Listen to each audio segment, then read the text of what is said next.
নমস্কার বন্ধুরা, প্রাণ গার্ডেনিং চ্যানেলের আরেকটা ভিডিওতে সবাইকে স্বাগত জানাই।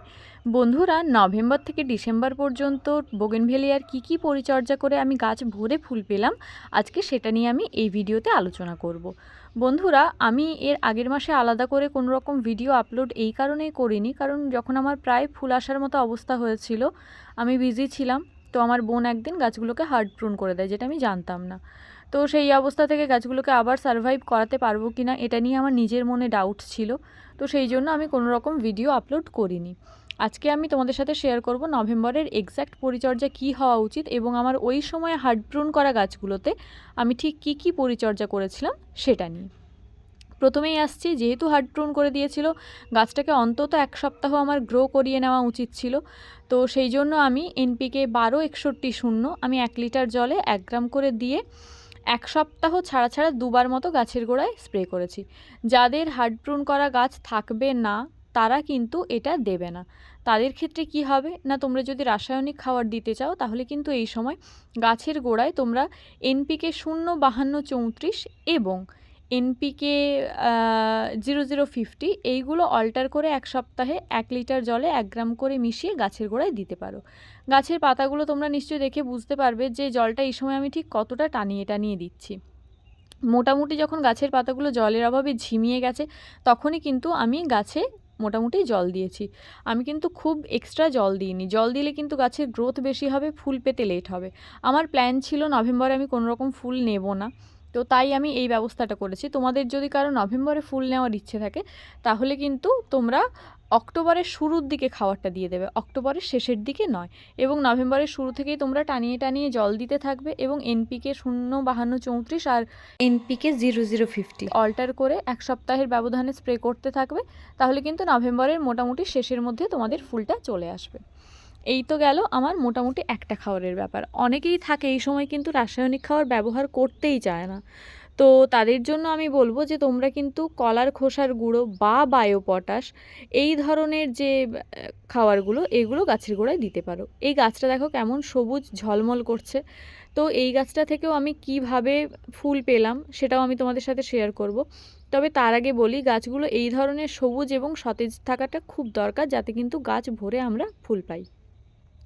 তার জন্য আমাদের কিন্তু এমনি খাবার দিলে হবে না, তার সাথে বায়োভিটা এক্স বা তোমার বুস্টার 2 এই ধরনের যেরকম আমাদের গাছের যে গ্রোথ রেগুলেটর আছে সেগুলো স্প্রে করতে হবে ভালো ফুল পাওয়ার জন্য। তো তোমরা এগুলো কেমন ব্যবহার করবে, নভেম্বরের শুরুর দিকে একবার 1 লিটার জলে 1 গ্রাম করে মিশিয়ে ভালো করে সকালবেলা স্প্রে করে দেবে এবং 15 দিনের ব্যবধানে আরেকবার স্প্রে করবে। এইভাবে স্প্রে করলেই হবে, এর থেকে বেশি কিন্তু স্প্রে করার দরকার নেই।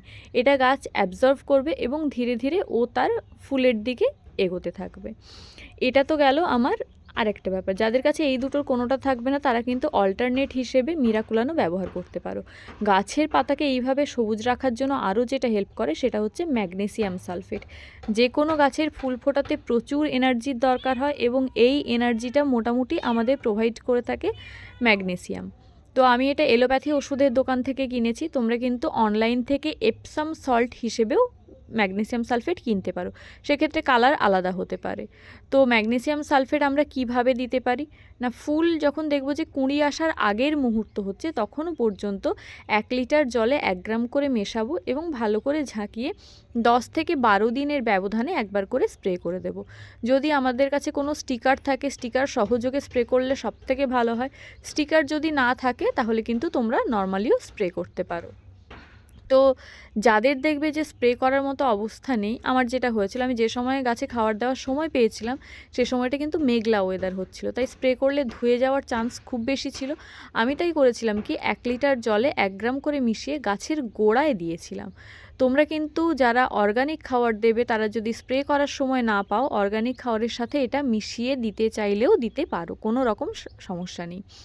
অর্গানিক খাবারের মধ্যে কলার খোসার গুঁড়ো যদি গাছের গোড়ায় 1 মুঠো করে দাও, আমি অবশ্যই প্রত্যেকটা পরিমাণ 10 বা 12 ইঞ্চির মাপে বলছি, তো সেই সময় যদি তোমরা এইটা দাও তাহলে গাছের এটা ইনটেক করতে এবং তারপর সেটা থেকে ফুল তৈরি করতে অনেকটা লম্বা সময় লেগে যাবে।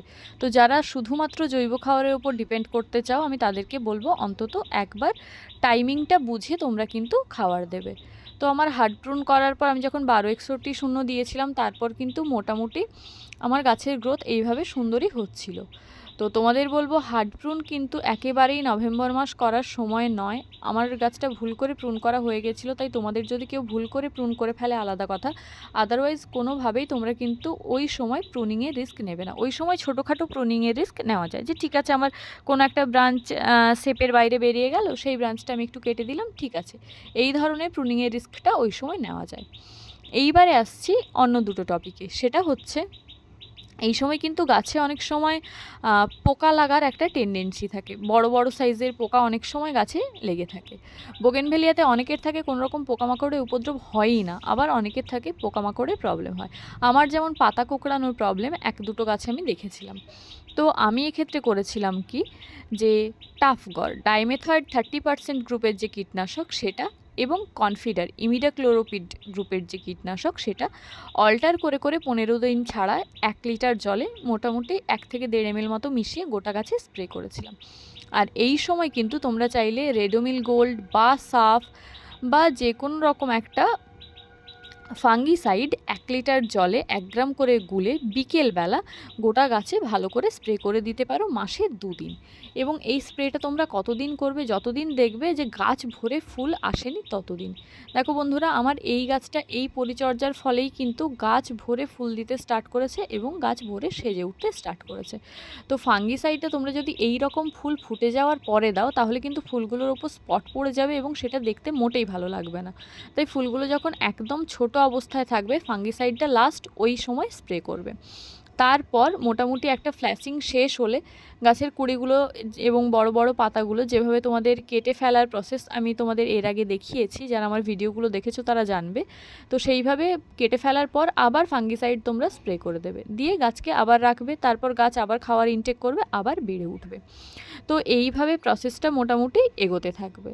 তো ফাঙ্গিসাইডটা মোটামুটি মাসে তোমরা 2বার স্প্রে করো, আর কীটনাশকও কিন্তু মাসে 1বার করে অন্তত স্প্রে করো। যাদের পোকামাকড়ের উপদ্রব বেশি আছে তারা আরও বেশি করে স্প্রে করো, অর্থাৎ মাসে 2বার করে। টাইমিংয়ের গ্যাপটা তোমরা কমিয়ে দিও। এছাড়াও যাদের কাছে এই দুটো কীটনাশক নেই তারা কিন্তু চাইলে জৈব কীটনাশক হিসেবে কাকা ব্যবহার করতে পারো এবং সুপার সোনাটা ব্যবহার করতে পারো। এই দুটো কিন্তু খুব ভালো রেজাল্ট দিচ্ছে এখন বাগানিদের কাছে। তো তোমরা এই দুটোও কিন্তু অল্টার করে করে ব্যবহার করতে পারো। কারো কাছে যদি দুটো না থাকে, একটা থাকে, তারা কিন্তু ওই একটার উপর দিয়েই করতে পারো। অ্যাকচুয়ালি বোগেনভেলিয়াতে খুবই কম পরিচর্যার প্রয়োজন হয়।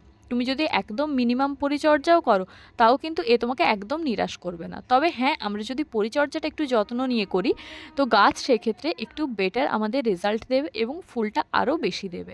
সারা বছর একটা গাছের পেছনে খাটলে সে তো আমাদের বেশি দেবেই, তাই না? এতগুলো খাবারের কথা উল্লেখ করলাম, এখানে আমি আরও একটা কথা বলে রাখতে চাই, সেটা হচ্ছে গাছে এই রকম ফুল ফুটে থাকা অবস্থায় যদি তোমরা খাওয়ার স্প্রে করো বা গাছের গোড়ায় খাওয়ার দাও, তাহলে কিন্তু ফুল খুব কম দিন লাস্টিং করবে। তাই তোমরা কি করবে, গাছে একদম ছোট ছোট অবস্থায় যখন কুড়ি থাকবে এরকম অবস্থায় লাস্ট স্প্রে হিসেবে খাওয়ার দিতে পারো, কিন্তু এই রকম সাইজের যখন ফুলটা বড় হয়ে যাবে তখন কিন্তু আর কোনো রকম খাওয়ার দেওয়া চলবে না। তাহলে কিন্তু একটা ফুল যদি তোমার 20 দিন লাস্টিং করে, সেই জায়গায় হয়তো লাস্টিংয়ের টাইমটা কমে চলে আসবে। হয়তো দেখবে 10 থেকে 15 দিন লাস্টিং করলো, তারপরে কিন্তু ফুলগুলো শেষ হয়ে গেল। কিন্তু বোগেনভেলিয়া থেকে আমরা তো বেশি পরিমাণে ফুল নেব, অনেক দিন লাস্টিং করবে সেরকম ফুল নেব। তাই এই সময় কিন্তু কোনো রকম তোমরা খাওয়ার দেবে না। বিশেষত স্ক্রিনে যেরকম সাইজের ফুল দেখছো এরকম মোটামুটি ফুলের সাইজ থাকাকালীন গাছে কোনোভাবে তোমরা খাওয়ার স্প্রে করবে না। এই সময় একদম ফিডিং বন্ধ থাকবে, শুধু প্রয়োজন বুঝে জল দেবে, ব্যাস এটুকুই, আর কিচ্ছু করার দরকার নেই। চাইলে এই সময় যদি পোকামাকড়ের আক্রমণ দেখো কীটনাশক স্প্রে করতে পারো, খাওয়ার পুরোপুরি বন্ধ থাকবে। এটা গেল খাওয়ারের ব্যাপারটা। খাওয়ার নিয়ে আমার আরও একটা ব্যাপার বলার আছে, সেটা হচ্ছে যে এই রকম যখন ফ্ল্যাশিং হয়ে গেছে 15-20 দিন পরে কিন্তু এই ফুলগুলো আমার প্রায় ঝরে যাওয়ার সময় হয়ে যাবে। তখন আমি কি করব, এই যে ফুলের বোঁটাটা আছে এইটা সহ আমার যে বড় বড় সাইজের ম্যাচিওর পাতাগুলো আছে সেই পাতাগুলো আমি কাঁচি দিয়ে কেটে ফেলবো এবং গাছের গোড়ায় আমি অল্প কিছু খাওয়ার দেব। সেই খাওয়ারের মধ্যে কি খাওয়ার থাকবে, বেসিক্যালি আমি এই গাছের গোড়ায় জৈব খাবার দিই। তো সেই সব ক্ষেত্রে আমি কিন্তু মোটামুটি প্রেফার করি সর্ষের খোল 10 বা 12 ইঞ্চি টবের জন্য 1 থেকে 1.5 চামচ নেব এবং হাড়ের গুঁড়ো নেব মোটামুটি 2 চামচ। এটা স্টিম বোন ডাস্ট হলে বেশি ভালো হয়। যদি তা না থাকে তোমরা নর্মাল হাড়ের গুঁড়োও নিতে পারো এবং তার সাথে কলার খোসার গুঁড়ো যদি থাকে 3 চামচ মতো নেবে। আর যদি কলার খোসার গুঁড়ো না থাকে তাহলে নর্মাল পটাশ, সাদা পটাশ যেটা, সেটা 1 চামচ মতো নেবে, অর্থাৎ খাওয়ার চামচের 1 চামচ। তো যারা বেশি পরিমাণ রাসায়নিক সার প্রয়োগ করতে ভয় পাও তারা হাফ চামচের একটু বেশি নিলেও চলবে। তো এইগুলো মিশিয়ে গাছের গোড়ায় দেবে। যাদের কাছে সাদা পটাশ থাকবে না তারা কিন্তু লাল পটাশ মিশিয়ে দিতে পারো। গাছের গোড়ায় দিয়ে জল ঢেলে দেবে। এই খাবারটাই মোটামুটি গাছ ইনটেক করবে, আবার ও পাতা তৈরি করবে, তারপর আবার ফুল দিতে থাকবে। তো এইভাবেই কিন্তু গাছের পরিচর্যা এবার কন্টিনিউ হতে থাকবে গোটা শীতকাল জুড়ে। ঠিক আছে? তো এইটা মোটামুটি গেল একটা কেয়ার। এইবারে হচ্ছে যারা এতটা পরিমাণ পকেট মানি প্রোভাইড করতে পারবে না অথচ তারা চাইছে আমার গাছে মোটামুটি ফুলটা হোক, আমি রাসায়নিক খাবার দিতেও রাজি আছি, তাদের জন্য আমি বলবো যে গাছে যখন একবার ফুল শেষ হয়ে যাবে তারপর ফসফেট হাফ চামচ এবং পটাশ হাফ চামচ তোমরা মেশাবে 10 বা 12 ইঞ্চি টবের জন্য গাছের গোড়া বরাবর, মানে একদম গাছের গোড়ায় দেবে না, টবের একটু ধার বরাবর দেবে। ওই খাবারটা 20 দিন ছাড়া ছাড়া দিয়ে গাছের গোড়ায় মোটামুটি জল ঢেলে দেবে। তো এটা হলেই হবে। তবে দেখবে যে আমি ধরো আজকে খাবার দিলাম, এরপরে 20 দিনের মাথায় যখন আমার খাবার দেওয়ার সময় হবে গাছে তখন ফুল আছে, তখন কিন্তু আমরা কোনো রকম খাবার দেব না।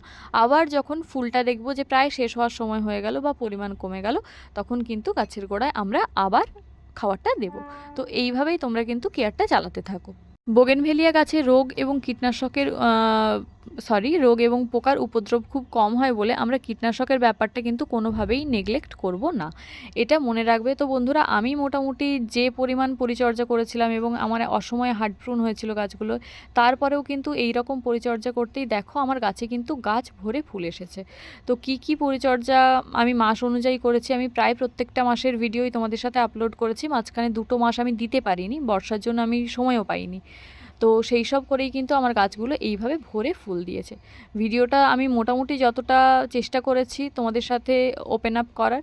কোনো বিষয়ে কোয়ারিজ থাকলে আমাকে অবশ্যই জানিও। আর ভিডিওটা যদি ভালো লাগে প্লিজ লাইক করো, তোমার বাগানি বন্ধুদের সাথে শেয়ার করো, আর চ্যানেলটা সাবস্ক্রাইব করে প্রাণ গার্ডেনিংয়ের সাথে থাকো। আসছি খুব শিগগিরই অন্য একটা ভিডিও নিয়ে তোমাদের সাথে। নমস্কার।